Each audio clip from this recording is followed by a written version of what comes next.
Je suis extrêmement sensible à ce département, surtout par sa diversité et la nature des gens qui y habitent, que ce soit les artisans, les agriculteurs, la population urbaine qui est venue s'installer. Je pense qu'il y a un lien affectif entre tous les habitants du département de l'Ain qui a fait des progrès considérables et que c'est un peu le modèle pour les départements français d'un équilibre à la fois économique, social, culturel, et que cet équilibre, il faut le préserver tout en défendant la notoriété du département.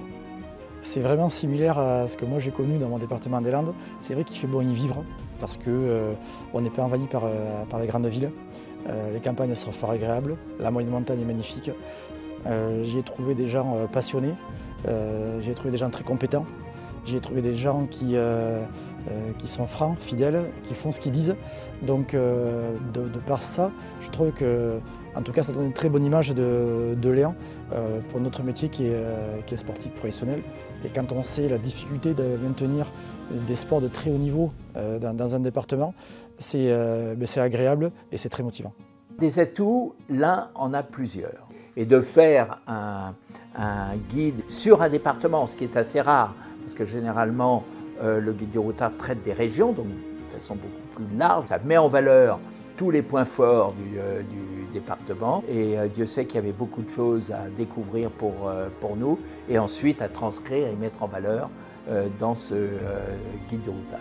Il y a 10 ans, je ne connaissais pas la région, et quand je demandais, même les Français, est-ce qu'ils ont connaissé la région, ils ont dit non. Maintenant, quand je parle avec les joueurs que je veux recruter, tout le monde connaît où c'est Oyonnax et où c'est l'Ain. Donc qu'est-ce que le joueur il attend quand je le recrute? Si tu aimes bien la nature, c'est le paradis. Si tu aimes bien la grande ville avec les boîtes de nuit, etc., c'est pas pour toi. Alors on a effectivement un public très local, très ancré sur le territoire, mais on a aussi bien sûr un public qui vient d'un petit peu plus loin.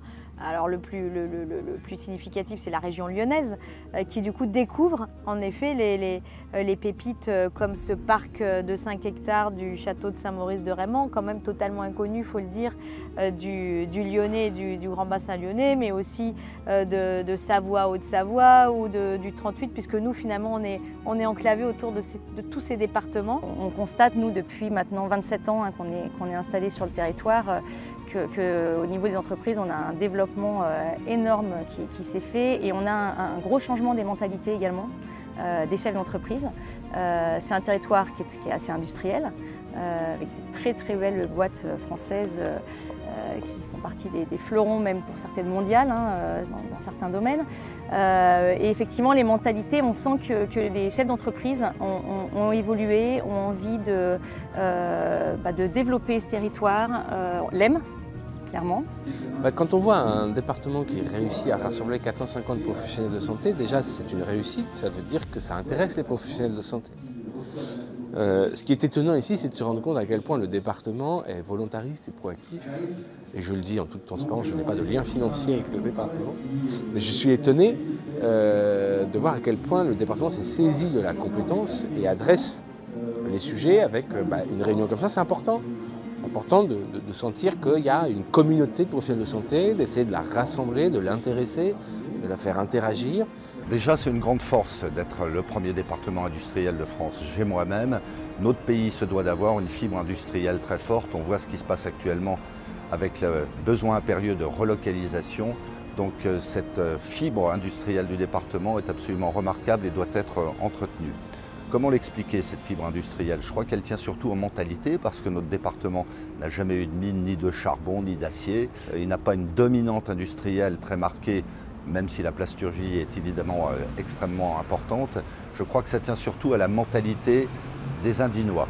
Ça tient à leur courage, ça tient à leur opiniâtreté, ça tient aussi, ce qui peut être une qualité et un défaut, à leur discrétion.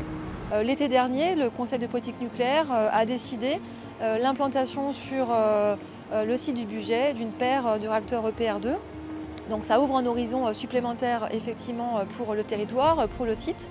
Cette décision, elle est la résultante bien sûr d'abord d'un potentiel technique pour implanter des réacteurs nucléaires, mais surtout du soutien qui a été apporté de longue date aux acteurs du territoire, aux élus en particulier, qui ont su se mobiliser collectivement pour porter cette candidature aux côtés d'EDF. L'Ain, c'est un département qui est extrêmement riche en termes de variété d'offres industrielles. Et pour nous, exploitants nucléaires, c'est très important puisqu'on trouve beaucoup de partenaires sur ce territoire. On a 50% de nos achats qui sont réalisés avec des partenaires en local.